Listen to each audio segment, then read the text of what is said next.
One, I'm your host, Andrew, Hey, and I'm Danny. and this is your source for tech, gaming, and entertainment news. This week, we're going to be talking about the Xbox partner preview, definitely tributes to Dragon Ball Creator, some Xbox news, Rooster Teeth, Titanfall game, maybe Titanfall 3, maybe a mixed bag of sorts, and some other things in this particular episode as well. Daniela, how are you feeling today? Good, good. Glad that we got to watch the Xbox preview together.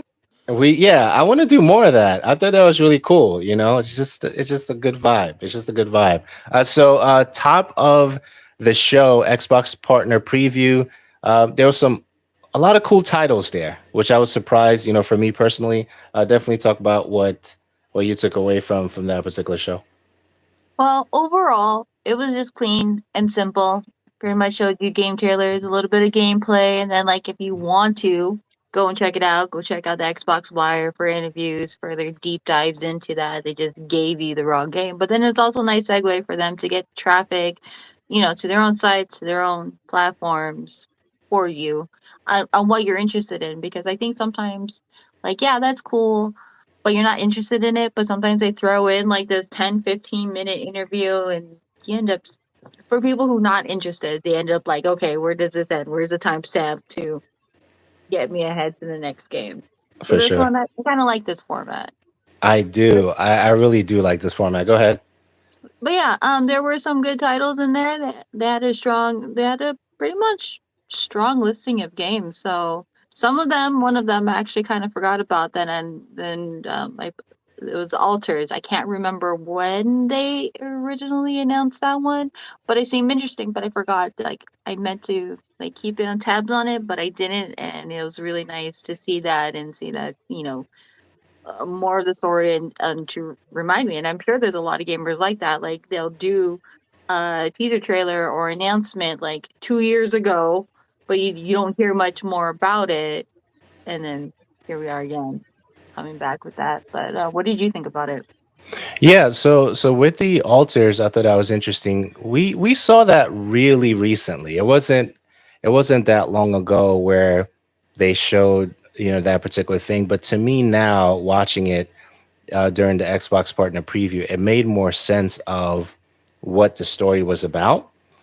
Prior, but before it was just like, okay, there was this big circle wheel, and there's stuff happening in the circle wheel. It's a house, is where you're going to be, stationed at.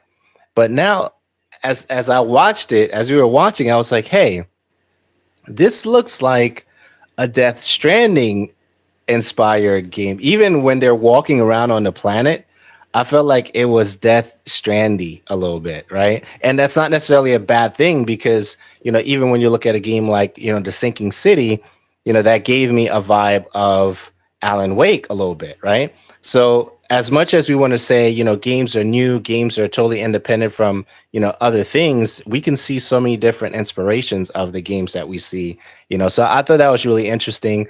But of course, there's other titles that we saw there that was pretty fun too. So those are Well, some quick I thoughts there. think I think the biggest thing about the altars is the way that it is telling the story. I think it's definitely you see more how and why you have these clones of yourselves, which is an interesting tagline. The altars all by myself. Um, it's always interesting even to self-reflect personally about if I made different choices in my life at these pivotal moments, how how would I be a different person? Like what type of person would I be? And then to experience that, and he's like pretty much cloning him and changing it and looking at it. So I think the way that storytelling and how that's going to be playing into it is definitely very unique and very interesting. Although I totally see the whole Death Stranding, because he's roaming this planet by himself, doing what? I'm not quite sure. Obviously, he has to go get this material to create these clones of himself, but that's the only part of the story that I don't understand. It's like, okay, so why were you sent here exactly? Like, what is your mission to gather, To do have what? this? Yeah. So I think it's gonna more heavily rely on this circle housing structure that he's living in than anything else. Yeah, I thought it was really interesting because so I'm watching. I'm watching this planet and I'm seeing that with, of course, Death Stranding has changed so many different things. And now we're talking about Hideo Kojima recently, especially with the documentary that we saw. So many games are being inspired by things that we've seen in the past, and it's always been that way. And I think that we just have to realize that we're going to see glimpse of those things in other games. And I'm looking at, this particular title. The thing that's really interesting for me is how you're going to be dealing with the personalities of your past selves, right? I think that part is really captivating for me, and it's, of course, I'm very specific about the games that I play, so I really want to see how people are going to make the decisions when they're playing this particular title. So it was fascinating. I really enjoyed that. Some things were forgettable, unfortunately. I think that's just the nature of watching a lot of these things, but a lot of things, really left a stamp. Persona for sure, Final Fantasy. I mean, you can go down the list. It just it's really cool. So I don't want to jump ahead, but go ahead. Any thoughts? Oh no, that's it for alters. Other games I thought looked really cool. So they opened it up with actually, I believe it was Unknown Nine Awakening. The gameplay mechanics in that looked really, really interesting and very intriguing. It was very fast paced. It took me a little bit to catch on to what you're doing, but the way that it kind of just seems like you are strategically taking over, different NPCs that you're going to come across and using their abilities to attack each other, and then having this like chain of events that kind of happens there. I thought that looked really cool. It was very fast paced. Not I'm not complaining about that. I just thought it was like, I don't know. It was just really cool. It was really cool. I like it wasn't like a time. It wasn't like a, how some games have the button timing thing. It wasn't necessarily that, but it kind of felt like, you're making sure that as you survey, the particular section that you show up in, that you're going to decide what's going to be the best demise for for the particular characters on the screen. And I thought that was really good. Just experiencing that. The graphics are absolutely incredible, right? Top notch, and yeah, that title is really really dope for sure. What else caught your attention? What other games? So creatures of Ava. You have any thoughts? I know you want to talk about You, that one. you So start let's off jump. with you start off with it. I think it's cool. I mean, Pal World kind of vibe, and that's it. I think it's colorful. I don't have anything bad to say about it. So I'll hand it to you. Yeah, that's kind of how I felt about it too. Nothing bad to say about it. Very beautiful character designs. Very colorful. I did get the Pal World, like the non-violent version of Pal World. It didn't seem like you're sending out your buddies to go and attack or kind of like build up this stuff, but it got that sense on top of it being kind of like a Pokemon Snap. So it kind of like it's nice. I'm not saying that those are copycats of it, but it's simply inspired by, Pokemon, and and Power World. That's kind of the vibe that it was giving off, which is so interesting because, you're putting this out. None of those characters that they showed, the little creatures, seemed like they were inspired by Pokemon or Power Right. World. But then I can also kind of say that about Power World too, but yet they got so much flack for it. Not from the gaming community, but just, these copyright things. So like, how is this gonna play out for creatures of is it Ava or Ava? I can't remember what it was, but I don't know. It looks fun. It looks I'll like a say cozy game. Ava. I would say Ava too. Yeah. No, it was really cool. Really colorful games. One that I'm definitely not, we can go in order. The one that I'm definitely not playing is the Roblox Griefville / Chucky. I'm not playing that. I'm not playing. See, The that music didn't was come across. eerie. Go ahead. That didn't come across as like eerie. Like it's cool. I like Chucky. I'm a kid of like the 80s and 90s, and I'm a horror fan. But like I saw like the good guy doll like box. I'm like, oh, that's cool. What is this? And then like they started showing gameplay. I'm like, this is something Roblox, isn't it? And sure Yeah. enough, there it pops up. I'm like, I'm not anti Roblox, but I was kind of really hoping for something that's really like its own. standalone that's not really built on another platform. But Roblox has such a huge community and such a huge player base, it kind of just makes sense. Very interesting how they got the rights to have Chucky. But I just wasn't feeling the gameplay about it at all. Like, I don't How know. I did don't you know. how I did you felt this way all know the time.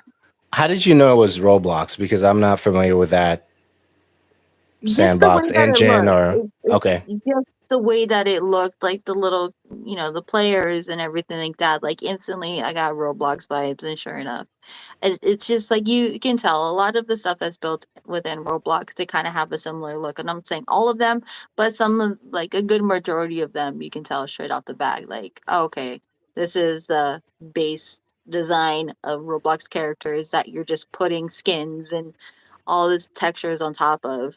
And I'm again, I'm not anti Roblox. I just really would love to have Chucky have its own little thing, kind of like Jason did. Hopefully, it's a little bit more successful. I haven't been like keeping up with the Dead by Daylight stuff, but Chucky in there would be cool. Maybe it already did. I'm not even sure anymore. I gotta go double check. But uh, possessed dolls are kind of cool in my thing. It's just not in Roblox. I don't know. I was like, I know I'm not playing this. I said I know I'm not playing this. And But it's it just was a too fast pace for a good horror Chucky game, at least for me. do you think we'll see one in the future? Oh, I hope so. I Mm, think so. I think there's a possibility of that. I mean, we have so many horror fans, and people love a good scare. I wouldn't be opposed to it. Now, I yeah. would be opposed to it if it's first person. If it is a first person Chucky, that's what breaks my heart was when things go first person and I can't play it. Which thankfully, a majority of these games were not first person. Only one of them was, and it's the only one I couldn't actually watch. It was actually a pretty good announcement. But I'm jumping ahead of this list. No, no, you're good. You're good. So Roblox, yeah, I'm not Roblox. Griefville, cross Chucky, definitely not something I'm going to experience. But if you are, then you guys enjoy that for sure. The Sinking City too. That was really dope. Yeah, Extremely, it was. extremely dope. It was. Yeah, Yeah, I know you're not gonna play that one either. See, that one had good horror vibes it did. all through it. Um, I didn't get to play the Sinking City one, the first one, so that's my bad. But yeah, overall, that one looked like a good thriller horror game to get into. I like the way that they kind of showcased it. Obviously, I don't think any of that is in gameplay footage. Cinematics probably, but not in gameplay. No, it was really dope. So my thing is like watching titles like that. I was like, this really reminds me of like Alan Wake. It gave me Alan Wake vibes. And then you have him, behind the tree. The monster comes out, and I was like, okay, cool. Then you had a part where he was in the building with the flashlight, right? Yeah, it looked more like the bus thing with the guy in the straight jacket that looked like a And then you ambulance had people. there were hands on like I don't know. I was like, nope, not doing it, not doing it. But in terms of the way it looks, absolutely amazing. So definitely something we're checking out. The Sinking City 2. Did they say 2025? I think. I think so. I Yes. think that was the date on it, 2025. Final Fantasy, that looks amazing. Now, I'm wondering, is that Final Fantasy also available for PC? Because I don't recall seeing a PC tag, for Oh, this okay. thing. So that is Final Fantasy 14, the MMO. That thing has been on PC and PlayStation for I want to say Okay. a decade. Okay. Okay. So that they have a lot of expansion on that. I don't know why it took so long for it to come to Xbox, but hopefully they have a whole spanning out because I believe, oh man, did I might be getting my timeline wrong on there, but I'm pretty sure it came out on PC first. I believe it was on available day one on PlayStation 4 when it released. The PlayStation 4, not Final Fantasy 14. So it's the 14 has been out for a very very long time. Okay. And it's only just coming to Xbox now, which is March 21st. And I think they have like a new player coming in. So there's a lot of stuff that you can claim between March 21st and I believe it was April 19th. And a lot of story, a lot of story. I wish I had to take a break and like end my subscription for Final Fantasy 14. I started off playing it on my PS4 and then I picked it up for PC and I've stuck on PC. But with an online MMO, you have to have so much time. I don't, and like I played it almost like every day for a few years and then like life happened and I was like, I'm gonna get back to it. I'm gonna get back to it. Right. Yeah, and then like 2 years passed of me paying my subscription. I'm like, okay, now I'm just throwing money away. Mm. I need to take a break from this. But it's really cool that it's finally coming to Xbox. So the players from the Xbox that are going to be joining in, they have a lot of content that they can play through, that they can experience, that they're gonna fall in love with. There's nothing bad I can possibly say about Final Fantasy 14 at all. It is an MMO, a long-standing MMO that I would prefer. Like I never got into WoW. I couldn't, like it just wasn't for me. But Final Fantasy 14 definitely was my style. And on console, because it was on PlayStation for so long, it just the controls make sense for it too. Like I played it both with controller and both mouse and keyboard, and it just feels right. It feels natural. It doesn't feel too clunky playing it on controller. And I know a lot of PlayStation players that play the game that just stuck with controller even when they came over to playing it on PC. So just having it move over to Xbox, I don't think that's going to be a weird transition. People are going to get used to that pretty quickly. I don't think you're missing out too much if you're not playing on keyboard and mouse. So, like that's the biggest thing I can say. I mean, I don't know why it took so long for it to finally come to Xbox, but it's a good time that it did. It's just a new revival of new players and bringing a little bit more life back to it. Not that it ever went away, but there's so many expansions. Yeah, yeah. So do you think it's going to be embraced? When it comes to the Xbox platform, since it's been on the other platforms for so long. Do you think Yeah, they're I looking think forward to it? so. I Okay. think so.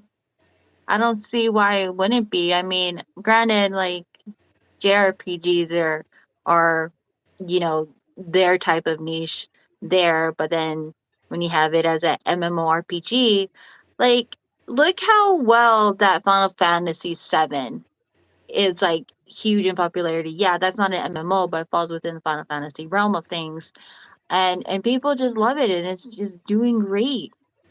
That's not on Xbox, but there's so many that are considering picking up the PlayStation or buying it on PC just to experience in that. So bringing over Final Fantasy 14 and MMO, I don't see why it wouldn't be embraced. I dig it. I dig it. Final Fantasy's always been good. So Stalker's the next one. Stalker original trilogy. I've never played a Stalker game, so watching this particular title or titles during the Xbox partner preview, I thought it was really interesting. What do you think? What was your take on Stalker? That was the one first person I couldn't actually watch. So it's cool that's coming out with this trilogy, but it's also a series that I cannot play. Not because it's a bad game or anything, that just simply because it's first person. So I sadly cannot experience it. But it's kind of cool that they're coming out with the whole, Legends of the Zone trilogy that has these three games included in it. I think that's kind of cool, and that they kind of just built it up for it to really work smoothly on console. 100%. 100%. Monster Jam Showdown. Like, it's not something Eh, I would personally buy myself. I'm not against monster truck showdowns or race car things, but that if I had, you know, 7, 8, 9, maybe 10-year-old kid to play it with, yeah, it'd definitely be one of those titles that I would buy if my son was younger. My son's not younger. He likes the realistic simulation racers. Um, but I take it for what it is. I mean, it looks like a fun little game. It looked nice. It's just not for me. Not for you. What else we have? Persona. Okay, definitely looks absolutely amazing. Thoughts on that? I don't know what it is about the Persona series that I find so intimidating to get into. Like, I want to play it. I really do. You should. I don't know where to start. They keep coming up with these reloaded, and I'm like, is it a remake? Is it a retelling? Is it? And they have so many of them, and I feel like every year there's something Persona, but like the numbers jump around, and I don't know what I'm doing. Not the numbers jumping around. Yeah, I need to Google or have somebody sit with me and just draw it out. Where do I start? And what flow does this universe go in? Because it looks like a fantastic game. It looks like a great story. Um, it always looks so interesting. I just find it so intimidating. So I have five, and that was my entry to Persona, and it is absolutely incredible. It's absolutely incredible. So five is if you want to check it out, I think you'd like the vibe for five for sure. So that's where I Well, started. I have a friend Sly who I should probably ask him. We haven't talked in a little bit, but he loves the series and he's always playing it. I've seen him play. That's why it looks so interesting, but it just bounces around so much. I think I have four. One Yeah, of the so fours, I check think. check it out. Now I don't know. So I have it for PlayStation. I don't know if that series is on PC. I'd have to check. But five is I really enjoyed it. I really enjoyed five. Yeah. So Persona is definitely two thumbs up. The first Berserker Kazan. What you think of That that? look good. So Yeah. yes, I am very. Nothing makes me more mad than a Dark Soulsy type of game. Some of them is worth being mad about it, like Neo. But yeah, the first Berserker Kazan looks really good. Like it had the Dark Soulsy vibe to it, but it also felt a little bit more faster pace Okay. than I could see that. that. Like yeah, it looked like it had some timing things in there, but it was like super quick. But it was very gory, and I really dug that. Yeah. No, it was really good. I was actually surprised by that. And do you think it has some JRPG inspirations in there? Oh yeah, for sure. Yeah, yeah, I did see that too. I did see that too. So next one we have is Tales of Kinzera Zhao. What you think of that one? Well, I'm glad that they showed more footage of it and gameplay. So this one I know was very much recently announced. I believe it was at the Game Awards, so in December. And I really liked the storytelling of it and how he kind of announced the game and the way it was created and the storytelling behind it was uh what I'm trying to get his name. Abu I feel so bad. I'm not trying to be disrespectful about this name. Abu Bakar Salim. He was the original voice actor for Bayek, I think, in Assassin's Creed Origin. So it's he's the creative director and he's the one who's coming out the storyline. So he built this game based off of the passing and the grief of him coping with his own father's death, which is kind of what the story is telling you in um, Tales of Kinzera. So I'm not a huge platform type of gamer only because I'm not very good at it. My timing is always terrible. But Did there you like are Ori? ones. Hmm? Did you like Ori? Yeah. Yes and no. I didn't play. I don't own it. Wait, I do own it. I didn't play through the whole thing. It's a very beautiful game, but like I'm just never been super good at platform games. I I think it's just PTSD from like Lion King, to be honest. But Okay. but so I don't always naturally gravitate to them. But games like kind of like it's Metroidvania type, but it is kind of I also consider it a platformer. So like Dead Cells, like I love that game. I eventually got better at it. So seeing Tales of Kinzera has that beautiful, colorful vibes, kind of like Ori does in its own different sense. But I definitely want to play this game more because of the storytelling of it. It's always for me. I always love a good story, and that's basically what this is about. This man, trying to work through his grief of his father, and he has the sun and the moon mask, and has different abilities, and you're mastering those. So this is definitely one of those platformers that I'm going to give a try. You're gonna give it a try?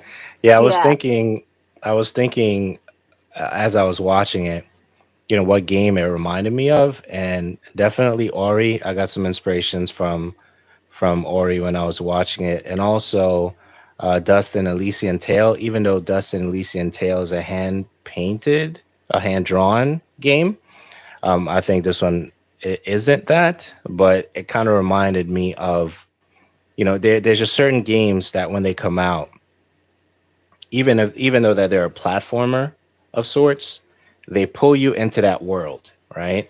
And Mhm. it's rare that you get games that do that, and I could see myself being pulled into that particular world and universe. Same thing for Ori.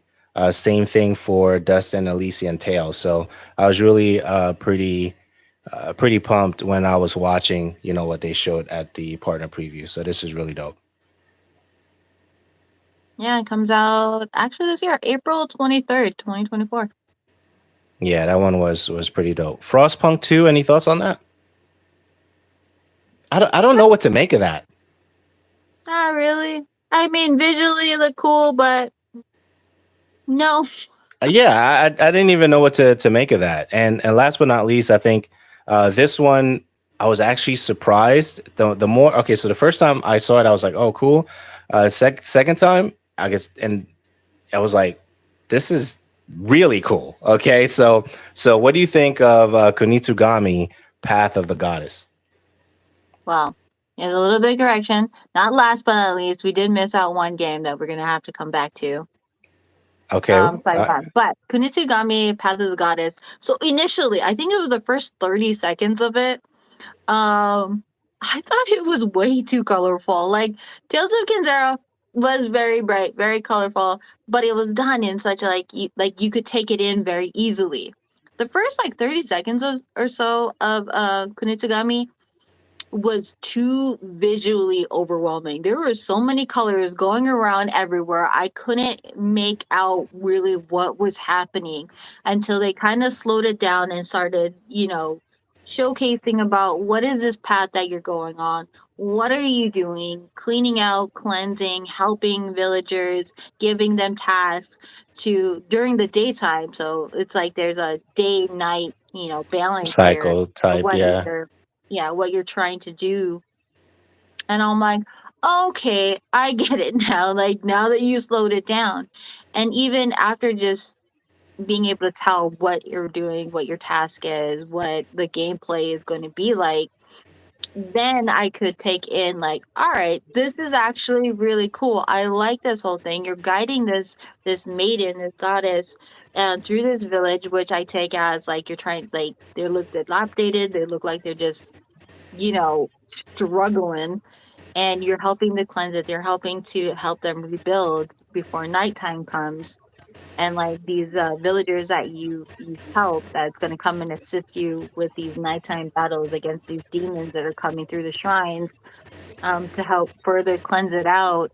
And you have this maiden goddess that is there to assist with it. It had beautiful movements to her about how she's blessing, cleansing, all of that stuff. So once I slowed it down to then and I could take that in, I'm like, all right, I'm gonna wish list this game. Yeah, this looks really dope. This looks really dope. Even like towards the end when they were doing like the dancing or celebration. I'm not sure how you want to categorize that, but I thought that was really dope. I do agree with you. In the beginning, I was trying to make sense of what was happening. Were you fighting? Were you just parrying? I didn't understand what was happening at first until they started labeling exactly what took place. I like the fact that you could take the soldiers. I guess once they become soldiers and your movement, then you can actually place them in certain sections as you prepare for nighttime to fight. I thought that was really dope. So yeah, so a lot to look forward to. I think this one, this one is definitely going to be on the list for sure. I like this one. I did too, and it's funny because I think the last like big monster that they show in that fight was like this giant centipede. Man, living in Hawaii, we have so many centipedes, and all I do is I kill that thing with fire. I am so happy I've never burned down my house, but Just taking out I was Centipede. like, yeah, it's like I don't mess with centipedes. I don't mess with cane spiders. That thing is getting WD-40 to the face and being lit on fire. That is That's what happens in crazy. my household. And then after that, I still chop it up with a knife. Mm, I don't that's mess int- with it. So they ended up with that. I'm like, oh, hell no. No, no. that's intense. That's definitely intense. But no, that was good. That was good. And then the last game, Kunitsugami. The the last last game, game, yeah, which is actually the thumbnail, right? Go figure, yes, right? How do we forget that, right? Sleight of hand. Thoughts on that? I liked it. I like that type of style and that look of a game. It didn't have any gameplay footage, so I really want to see what that looks like. But it does say it's like a third person stealth strategy game, which to me, the first thing I think of is like cleaners, um, which is very much a stealth game. But the way that she's using these cards, Miss Lady Luck over there to navigate, find out what this bottle is, which I believe the bottle. It just escaped my mind about when she pulled the label back It's that and she had the nostalgia. bottle. Yeah, nostalgia. There you go. And I'm like, well, that's very interesting about why that would be labeled in there, and yet alone be labeled red, like it's Mm, poison, but it's mm. nostalgia. Um, yeah, I think that looks kind of good. I can't jump on it too soon because we don't have any gameplay footage of it. Just this little cinematic little trailer that they're showing. But I'm always down for a stealth strategy game, especially when it's something that's like card based. But I can't say it's exactly card based. So yes, she was using cards, but then I'm thinking of like Card Shark or something like that. I'm not too sure, but it is something because of these curiosities and these questions that it piques my interest. No, that one is definitely cool. I like the card system. I definitely want to see if that card system is going to be its own thing. Because whenever they introduce a card game, if you want to call it that, in a game, those things become its own product in the future. So I'm curious to see what they're going to do with that, or is it just going to remain in the game itself, for her abilities. So I thought that was really interesting for me. Stealth. We can go back all the way to Hideo Kojima, right? Introducing that system that we still see in games today that people are still putting in their titles. So I think that's really dope. The color palette I think is amazing, and the graphics are pretty dope. And I do agree with you that jumping too soon because we didn't see any gameplay. I just don't want it to be an experience where we see a game, we see like the graphics and the video, and there's no gameplay, and then it does bad. We've seen that happen very recently, where a game shows amazing CGI, and then when we get to the game is barely playable. Even Rip off. though, you see, I wasn't gonna say it. I wasn't gonna say it, but that didn't work out. That didn't work out too good. So we have to see, what's going to happen with this particular title. So sleight of hand, definitely excited for that. And yeah, just a few stood out for me. Sleight of hand, Unknown Nine Awakening stood out. Persona stood out for sure. Alters, uh, Kunitsugami. So there was quite a few that stood out for me in the list of things. So yeah, that was kind of interesting. I entered the Matrix at the end. How am I? Am I okay right now? Yeah, okay, right now. Yeah. So it's exciting stuff. I think it was really dope. Overall, I mean, we don't necessarily grade, but what did you think of the experience?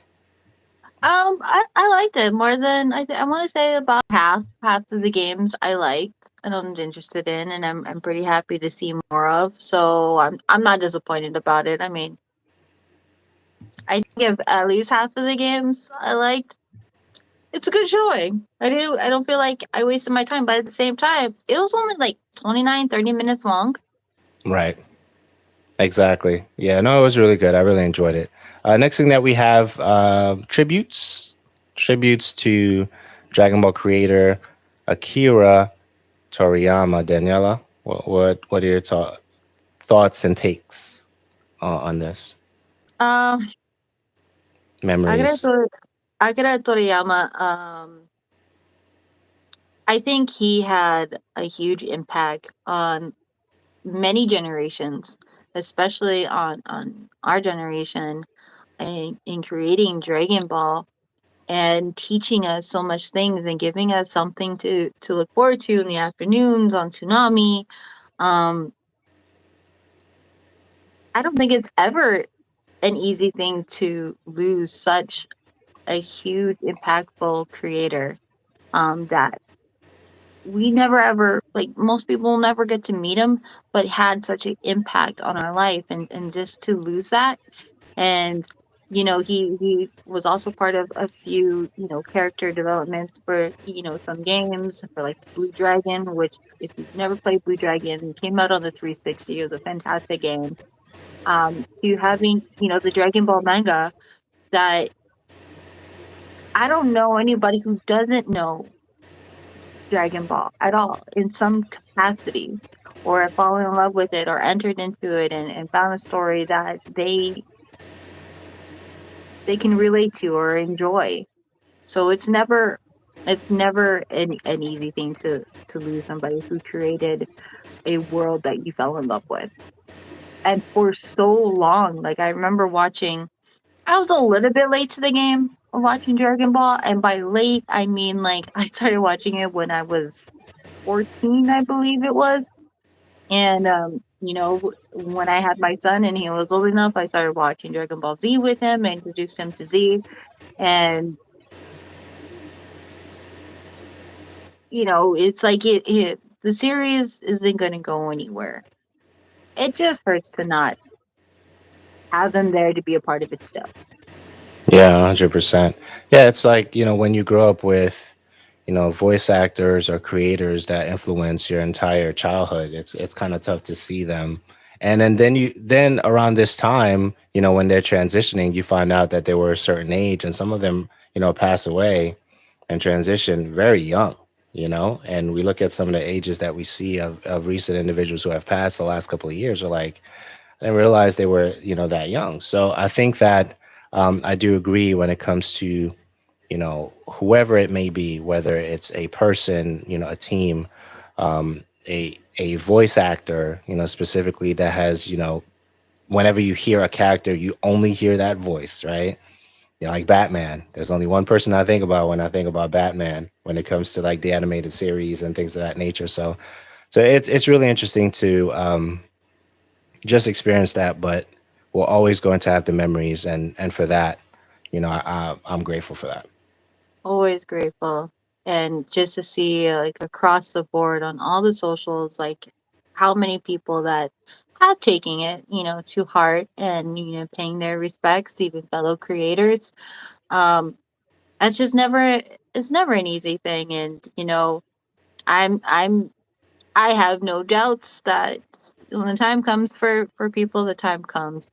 But, like, Mark Hamill, anything happens to him, I don't the internet will fall apart as well too. So, um, the same thing goes even for mangas and anime. So yeah, having Akira Toriyama pass is going to be a hard thing, and I'm sure every day or every year on his passing, there's going to be a huge celebration for it. There's going to be something that happens for it, and even though he's not on this realm with us anymore, I look forward to those events that people will probably and most likely put together to pay their respects. 100%, 100%. So next thing that we have here is former Xbox boss believes serious questions are being asked about the future of consoles, and we've talked about consoles from different angles in the last couple of weeks. I definitely want to hear your thoughts first, and I'll share mine after. I think that's a really good question to be asking now about the future of consoles. Because both Xbox and PlayStation are kind of like in the middle of their current life cycle for this generation. Um, the article does mention about like looking into cloud gaming. I don't know if I'm a fan of that. Yes, it has its use, its functions, and I'm not saying it's bad, but it so heavily relies on internet that I'm not too sure I can be sold about it at all. Like, I don't know. But at the same time, it is something to consider. We have such massive, we brought this up the last time, trying not to bring it up this time. But in the article, it also brings up you have all of these layoffs that are happening. How are we supporting this physical product now? Like, do we have the staffing? Do we have the funding? What does that look like financially to be able to put this together for this next generation? So that is definitely a very good question. I can't even fathom about what it could possibly be. Do I think they're going to go for more affordable things? Yeah. Do I think they're going to have two different versions? One that is, the higher end of the scale versus the lower end, the more affordable one. I think they're going to, I think for cost wise, they're going to stick with one. Maybe. And then maybe through the half life cycle of it, then they introduce something else. But I think if we're looking at the economy, we're looking at where people are spending their money. It makes sense to have two versions, but at the same time, it doesn't. Because you're spending twice as much to create these two different products for a market that you can't really predict actively well while you're also doing all of these layoffs. So when it comes to console conversations, I couldn't tell you the last time I turned on a console, right? And I don't know what that means, right now. But when it comes to the future of consoles, as much as they are becoming more PCs every other release, you have to give individuals more options to change this stuff out in the units. I don't remember who started out with the hard drive swaps. I know PS3 had theirs, 360 had theirs, and I don't know when that started where you can actually say, hey, I want more space here, so I'm going to take out this hard drive and add another hard drive. I know Xbox, of course, had that, earlier on, and some individuals used the hard drives for other things, as we know, right? Because we were talking about that recently. But I think that when it comes to, more power, more graphics, more, I mean, at some point, it's not even more anymore, It's just fine tuning, the experience visually and just giving us, as, ample amount of hard drive space as possible for us to sustain the, 20 gig update downloads, the 100 gig, download of a game. We need a way to continue sustaining that. And then over time, as we've seen, the hard drive prices have gone down because there's we need those things, right? And how else are we going to be able to sustain that? So I think it's going to be interesting to watch that over the next, I would say, 5 years.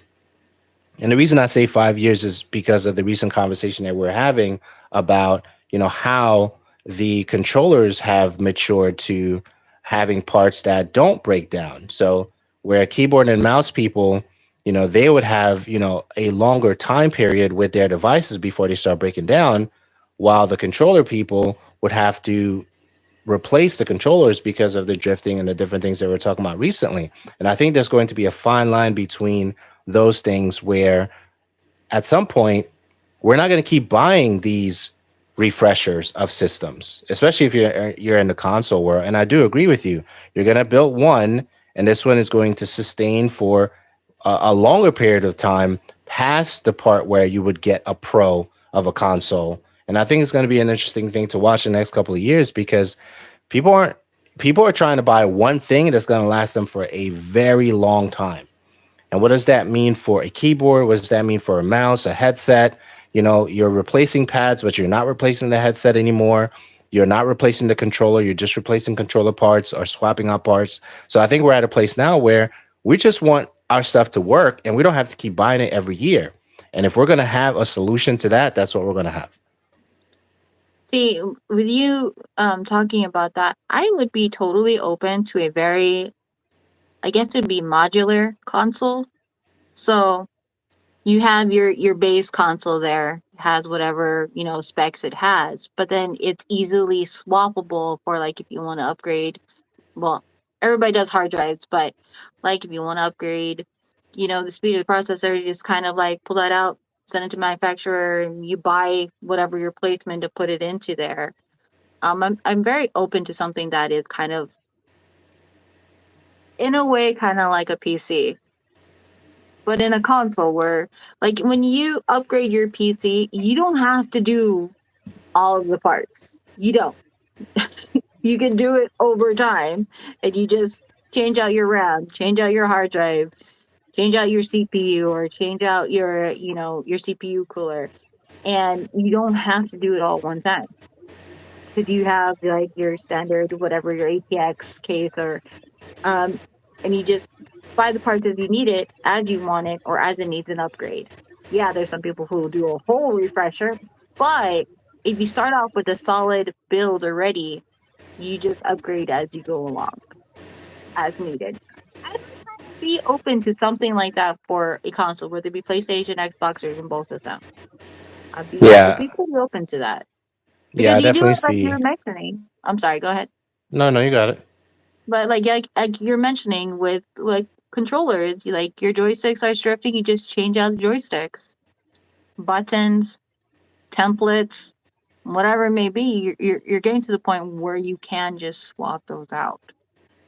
Yeah, and I think that's where we are because I do agree, with you. Modular console, I see that working. I really do see that working because I remember when uh, Victrix came out with the Pro BFG, right? And then everyone was talking about the Hall effect stuff. They never talked about that or even hinted that they were going to do that. So what they ended up doing is they released the Pro BFG for PlayStation, and then they just recently released the Pro BFG for Xbox. And prior to releasing that, they announced that they were going to do Hall effect replacements for the Pro BFG for PlayStation and the Pro BFG for Xbox. Right. So modular, I'm 100%, with how you're thinking about it. That's where we are, and I think that's where we're going to be in the next couple of years. I say 5. Things are happening pretty fast, and we'll see. We'll see where it actually goes from here. I think 5 is a really good estimate to see that there's going to be some pretty big changes within that. Yeah, 100%. So changes, Rooster Teeth. Really sad. I It's really sad. Beloved creators of Red versus Blue is shutting down after 21 years. Um, a lot of great memories there. It's like we're saying goodbye to a lot of people. We're saying goodbye to a lot of entertainment platforms that have, changed us in so many ways, entertain us, gave us comic relief over the last couple of years. But any thoughts on that? Yeah, 21 years is a long time for somebody who started it off with like nothing, and that's something to be incredibly proud of. Like you started it off like in your garage. I think it was his garage, um and just started making funny videos that people loved.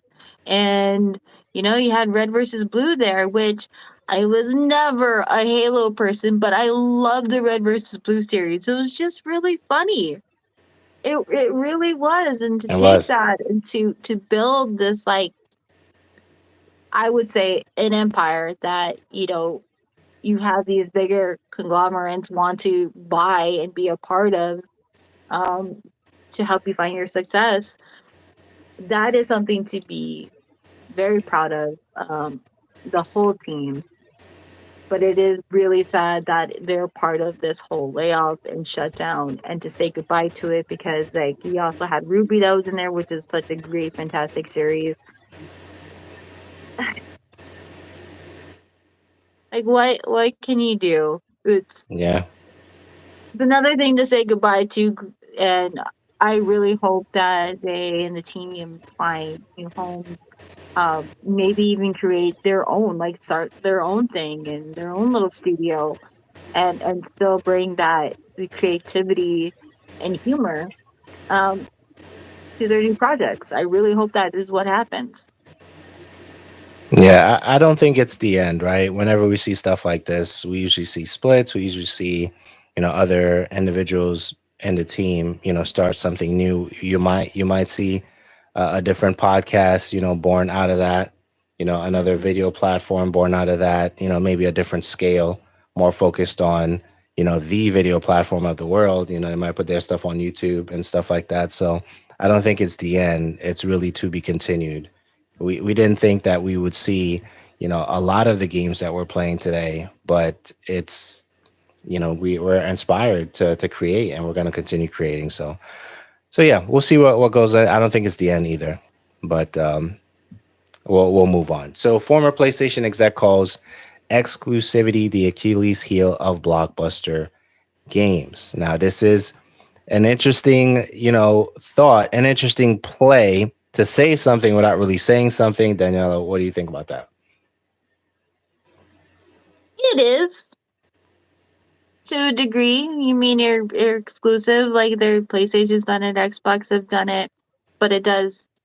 We brought this up before. It does narrow down where their initial market is. Obviously, they're trying to pull whatever to their platforms, but eventually and usually, it always opens up.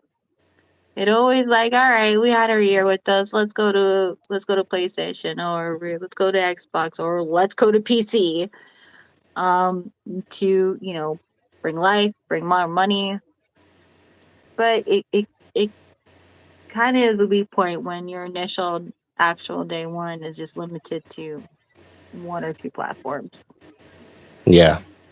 Yeah, no, I think I like it. I think it's definitely let me think about this for a second. It's an interesting statement because of where we are, right? We see keeps coming up. Helldivers is just like I watched Helldivers recently on stream, and I was just like, you know, it's not too late for me to jump in. Like I hear people are enjoying it so much, jump in, jump out, take over, the aliens and stuff like that. And then I see, of course, Halo. You wonder if Halo will ever go to another platform outside of the PC or the Xbox. I don't know. That'd be an interesting thing to see if it ever happens. But this conversation essentially is like, hey, you know what? Just bring the stuff out everywhere. We just saw Ghost of Tsushima go on PC, right? That's happening really soon. And I think is going to continue to happen because the the platforms have matured and the games, play really well on, and they always have, for PC, but it's time to put them everywhere that they need to go, especially with the technologies that we have in place like crossplay and cross save and all the different things that we have at our disposal now. So I think it's a very timely comment from an exec that people respect, right? And I think is going to see, well, we're going to see how companies are going to respond to that when they're releasing their games as well.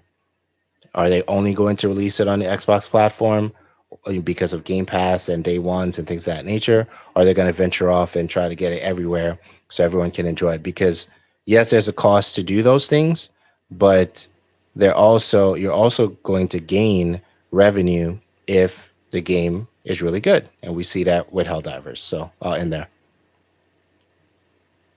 Yeah, it kind of is super limiting, and it just kind of makes sense to open it up. I don't I don't know. I'm a PC player. We'll just keep playing on PC. Yeah, we'll just keep playing on PC. I'm definitely with you on that. So now I this mean, I have my PS5 and I'll play the exclusive games there, but then and that's the beauty of it all. Like, I don't feel like I still have not felt compelled to get an Xbox simply because of the Game Pass. And yeah, they have the exclusive games, but I have the Game Pass. So playing it on my PC, which kind of also adds into, the previous topic of you know, are we going to be putting money into consoles if we have these cloud services, which again, I have multiple different feelings about. But again, like I said, I'm not compelled to get an Xbox because I have the Game Pass. I have the PC Game Pass. I can play it just fine over there, so it's not a push any marking. But when it comes to exclusivity, nothing is hindering me personally as a gamer because I do subscribe to those things. Um, I can't picture anybody wanting to pay for two subscription services like that, though. Interesting. We used to do it, and then I heard that. I remember when I was getting ready to switch to PC, I was like, "Wait, so you mean to tell me you're playing games on the internet and you're not playing to play games on the internet because you have the internet and you're paying to play on the internet?" That's how it was for like, what was it, 360 and Yeah. PlayStation. I'm like, so you mean to tell me I'm paying twice? Yeah. That's it. Like, are you kidding me? I don't want to do that anymore. I'm like, you know what? So if that means leaving just to pay one time, right? Because we're looking at cost. I'm going to pay once and just play the games. And then a lot of the companies saw that, all those individuals moving like that, and they were like, okay, you can play these games, since you already have internet, you don't have to pay to play and pay again. It was just insane. I was like, no, I'm not doing that anymore. So yeah, we see the shift. It is happening really, really fast. So We'll see. We shall see.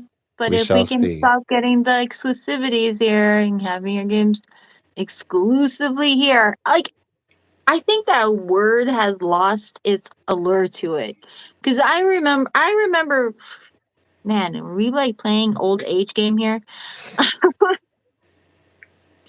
I remember, like, in the whole console wars, which I'm sure consoles, Microsoft and Xbox love the console wars to a certain degree, not between them, but between their user base, because you had people who were just like Team Xbox, Team PlayStation, mine is better, and then when you use the words exclusive, yeah, well, mine, I'm gonna get Call of Duty this like months before you can actually play it, and then you're gonna get it like 3 months later and I'm gonna kick your ass.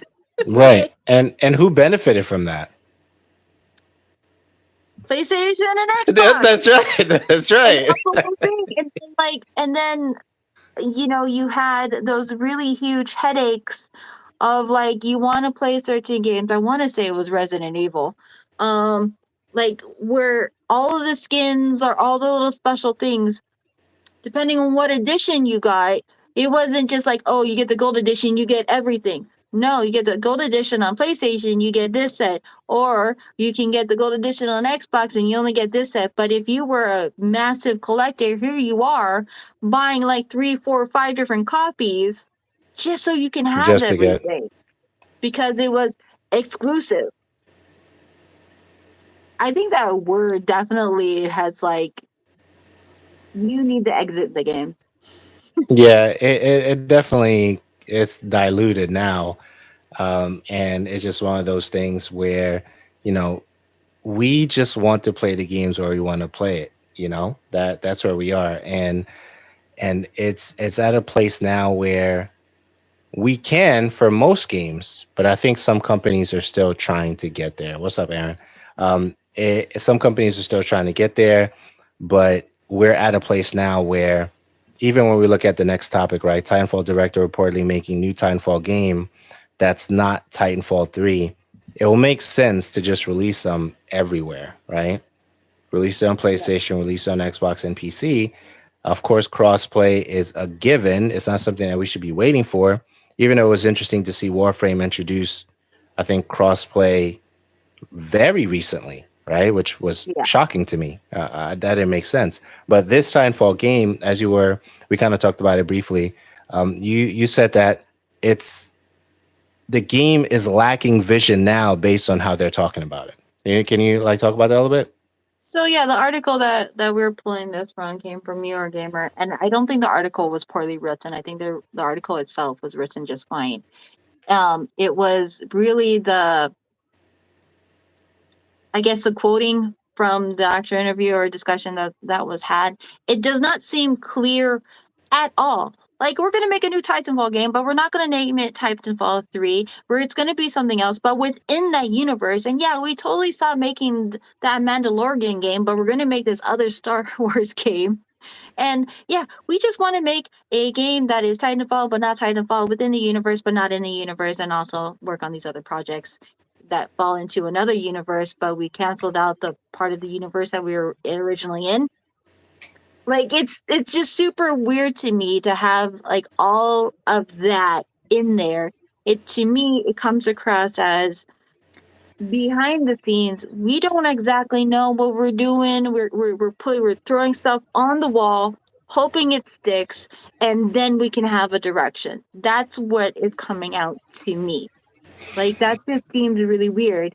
And then to also add, like, oh yeah, we also thought about having the Apex and Titanfall mashup and call it like Titanfall Legends, but well, it's going to be a single player experience, kind of like Titanfall. But since Apex, the one that was the more popular, that took off, that more people have, that is a multiplayer, yeah, we're going to ignore that fact. We're just going to pull some characters from it.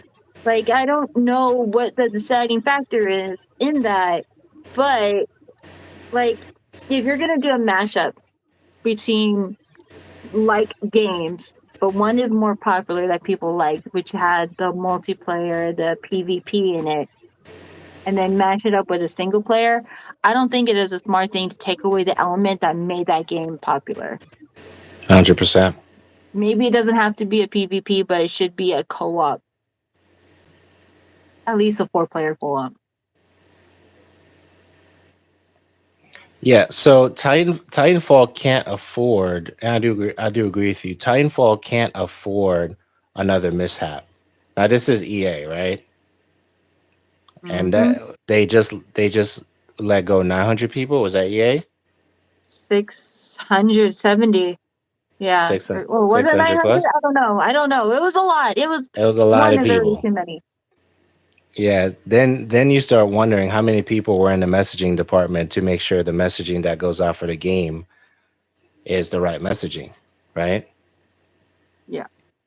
And I definitely agree. The launch window for Titanfall was really bad. You do not launch, during the Call of Duty time frame. No one should do that ever, right? If you want to lose money, that's what you do. If you don't want to lose money, right, you do the very opposite. So I think it's interesting that the messaging is a little confusing, right, in a lot of ways. And I'm curious to see if it was because they lost the individuals who would make that messaging really good. And that is extremely important. Now, if we don't know what we're buying, we're not going to buy it. So you're already setting up yourself in such a way where, to be fair, kind of just like, do like a quick angle off for a second. To be fair, as you get closer to the conversation on what this game is going to be about, they may do podcasts, they may do panels to clear up the messaging for what you're going to get. Launch an actual trailer, maybe give you a demo. We're talking a couple of years out, right? Because they just announced it, so at least 2-3 years out, if that. For something halfway decent that they can show. But messaging is extremely important, so we'll see what they do with that. For their Titanfall 2.5. They don't want to call it Yeah, 3. I think you should make it. You should make it a Titanfall game that we want to play. We like the first one. We like the second one. We love the fast pace, of the player versus player. We love the mechs. Prepare, for Titanfall. Just do what we already love. And I do agree with you. Why change it if it already works? We're not looking for anything new. We're still playing Alan Wake. Okay, we're still playing Call of Duty 10 plus years in. All right. We're playing Contra again with Operation Galuga. We're still playing Turtles. Like, we're playing the same games. We're still playing Mario. We're still playing Sonic. I mean, we go down the list. We're playing the same exact games. We don't want anything new. And if it is new, it needs to spark something or have something of old. And this game that we were talking about earlier today, for the Xbox, partner preview, the altars, you're walking around, it looks like Death Stranding. So we don't want anything new, right? But anyway, yeah. So I'm excited because I love Titanfall. I think Titanfall is amazing. It's the best game that most people didn't play because of the launch window that it was launched at, which Yeah. was extremely bad. So You got to be a Titan to be able to to really overwin that type of launch window. And Titanfall was not that Titan.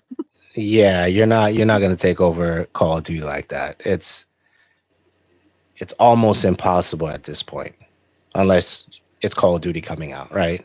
And then there you have it. So, any other thoughts on that? No, to me, it just seems like they're throwing ideas on the wall, seeing what Mm, sticks and going with it, which seems a little like if that's just the impression that I'm getting. They could be further along for that, but because of that's the feeling that I'm getting from it, I think it's too early to be saying anything because it just seems like you have no direction, no clear direction. yeah, yeah, no clear direction there. So, all right, so we'll move on, and then we'll do final thoughts in a second. But the chapter preview for Flying Monkeys, I released that. Links in the description below. If you're looking for a book that gives you I think it's going to be a great unlock for a lot of people when it comes to narcissism and the words that you should know in that world, because it is its own world. So I did a chapter free preview. It is free. So definitely check it out in the description below. And you were able to check it out. Aaron checked it out, I believe, as well. What'd you think? It's a very easy read. I kind of gave you some of my inputs there. I had some questions and inputs about it, but I liked it. I liked it. It's very easy to read and to understand, and the examples that you gave. It's definitely. I want to read more of it. I want to see what else you have to say.